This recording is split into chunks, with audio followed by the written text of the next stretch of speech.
وہ عورت روز اس نوجوان کو دیکھتی، لیکن وہ بغیر اس کی طرف دیکھے سر جھکائے اس کی گلی سے گزر جاتا تھا۔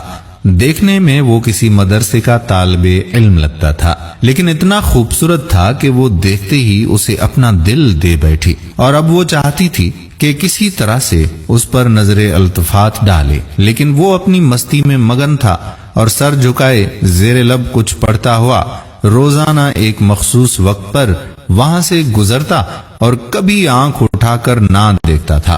اس عورت کو اب ضد سی ہو گئی تھی۔ وہ حیران تھی کہ کوئی ایسا نوجوان بھی ہو سکتا ہے جو اس کی طرف نہ دیکھے، اور اسے ایسا سوچنے کا حق بھی تھا۔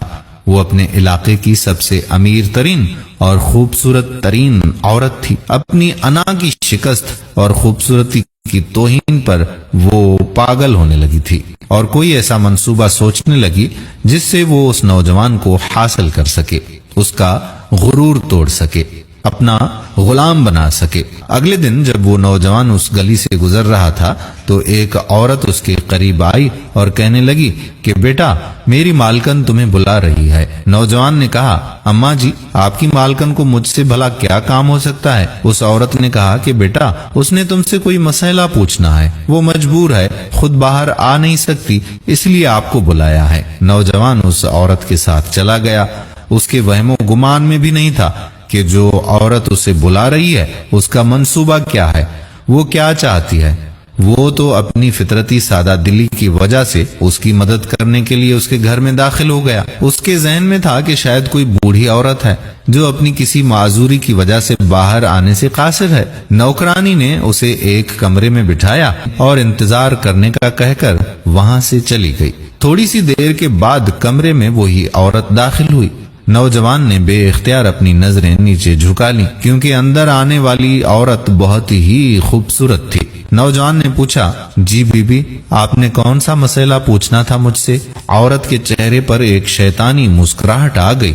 اس نے اپنے دل کا حال کھول کر اس کے سامنے رکھ دیا اور کہا کہ میری سب سے بڑی خواہش ہے کہ میں ایک دفعہ تمہیں حاصل کر لوں۔ نوجوان یہ بات سن کر کانپ گیا اور کہنے لگا، اللہ کی بندی، اللہ سے ڈرو، کیوں گناہ کی طرف مائل کر رہی ہو؟ اس نے عورت کو بہت سمجھایا، لیکن عورت پر تو شیطان کا غلبہ تھا۔ اس نے کہا کہ یا تو تم میری خواہش پوری کرو گے یا پھر میں شور مچاؤں گی کہ تم زبردستی میرے گھر میں داخل ہوئے ہو اور میری عزت پر حملہ کیا ہے۔ نوجوان بیچارہ یہ بات سن کر بہت ہی پریشان ہوا۔ اسے اپنی عزت کسی بھی طرح سے محفوظ نظر نہیں آ رہی تھی۔ اس کی بات مانتا تو گناہگار ہوتا، نہ مانتا تو لوگوں کی نظر میں برا بن جاتا۔ وہ علاقہ جہاں لوگ اس کی شرافت کی مثالیں دیا کرتے تھے، وہاں اس پر اس طرح کا الزام لگ جائے، یہ اسے گوارا نہیں تھا۔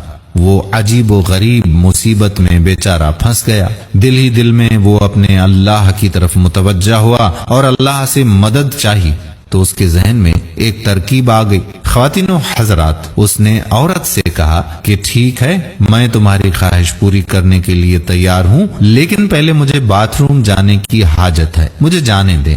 عورت نے اسے باتھ روم کا پتہ بتا دیا۔ اس نوجوان نے اندر جا کر کافی ساری غلاظت اپنے جسم پر مل لی اور باہر آ گیا۔ عورت اسے دیکھتے ہی چلا اٹھی، یہ تم نے کیا کیا ظالم؟ مجھ جیسی نفیس طبیعت والی کے سامنے اتنی گندی حالت میں آ گئے ہو، دفع ہو جاؤ، نکل جاؤ میرے گھر سے۔ نوجوان فوراً اس کے گھر سے نکل گیا اور قریب ہی کے نہر پر اپنے آپ کو اور اپنے کپڑوں کو اچھی طرح سے پاک کیا اور اللہ تعالیٰ کا شکر ادا کرتا ہوا واپس مدرسے چلا گیا۔ نماز کے بعد جب سبق میں بیٹھا تو تھوڑی دیر کے بعد استاد نے کہا کہ آج تو بہت ہی پیاری خوشبو آ رہی ہے، کس طالب علم نے خوشبو لگائی ہے؟ وہ نوجوان سمجھ گیا کہ اس کے جسم سے ابھی بھی بدبو نہیں گئی اور استاد جی طنز کر رہے ہیں۔ وہ اپنے آپ میں سمٹ گیا، اس کی آنکھوں میں آنسو آ گئے۔ تھوڑی دیر کے بعد استاد جی نے پھر سے پوچھا کہ یہ خوشبو کس نے لگائی ہے، لیکن وہ خاموش رہا۔ آخرکار استاد نے سب کو ایک ایک کر کے بلایا اور خوشبو سونگنے لگے۔ استاد نے کہا کہ تم بتا کیوں نہیں رہے تھے کہ یہ خوشبو تم نے لگائی ہے؟ نوجوان رو پڑا، کہنے لگا، استاد جی اب اور شرمندہ نہ کریں، مجھے پتا ہے کہ میرے کپڑوں سے بدبو آ رہی ہے، لیکن میں مجبور تھا۔ اس نے وہ پورا واقعہ اپنے استاد جی کو سنا دیا۔ استاد نے کہا کہ میں تمہارا مذاق نہیں اڑا رہا بیٹے، اللہ کی قسم کھا کر کہتا ہوں کہ تمہارے کپڑوں سے واقعی ایسی خوشبو آ رہی ہے جو میں نے آج سے پہلے کبھی سونگھی ہی نہیں ہے، اور یقیناً یہ اللہ تعالیٰ کی طرف سے ہے کہ تم نے اپنے آپ کو گناہ سے بچانے کے لیے اپنے آپ کو گندگی لگانا پسند کر لیا، لیکن اللہ تعالیٰ نے اس گندگی کو ایک ایسی خوشبو میں بدل دیا ہے جو کہ اس دنیا کی لگتی ہی نہیں، یہ جنت کی خوشبو لگتی ہے۔ دوستو کہتے ہیں کہ اس نوجوان کے جسم سے وہ خوشبو ہمیشہ آتی رہی۔ دوستو یہ پرہیزگاری ہوتی ہے اور یہ اپنے آپ کو بچانے کا اجر و ثواب ہوتا ہے۔ اللہ تعالیٰ کے ہاں کون سی چیز اور کون سا ہمارا عمل پسند آ جائے اور اس کے صدقے میں اللہ تعالیٰ ہم پر مہربان ہو جائے، اس کا پتہ نہیں۔